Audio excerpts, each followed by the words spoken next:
তো চলে আসলাম আমরা কস্তুরী রেস্টুরেন্টে, আর এই আউটলেটটা ছিল বালিগঞ্জ ফাঁড়িতে। তো চলুন ঢুকে পড়া যাক। তো আমরা চলে আসলাম কস্তুরী রেস্টুরেন্টের ভেতরে। অ্যাম্বিয়েন্সটা খুবই সুন্দর ছিল। তো বাবান এখানে মেনু কার্ড দেখতে দেখতে আবার আমাকে 2টো চিট দিয়ে দিল। তো এখানে ছিল বাঙালি থালি। তো যেমনি কথা সেমনি কাজ, বাঙালি থালি আমরা অর্ডার দিয়ে ফেললাম। আর আমরা এখানে অর্ডার দিয়েছিলাম কস্তুরী স্পেশাল মহারাজা থালি, আর আমরা এখানে ডাব চিংড়ি মহারাজা থালিটা অর্ডার দিয়েছিলাম। তো এখানে নানান রকম আইটেম দিয়েছিলো, সেটা আমি আর বলছি না কারণ সবাই দেখতেই পাচ্ছ। তো বাবান আমাকে এখানে একটু ডাল সার্ভ করে দিচ্ছিলো, এটা কিন্তু খুবই ভালো লাগছিলো।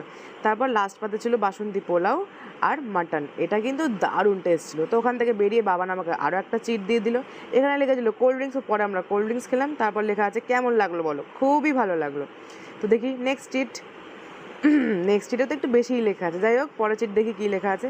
এখানে লেখা আছে হাতের লেখা খুব খারাপ, আর বানান ভুল হলে ব্লা ব্লা ব্লা।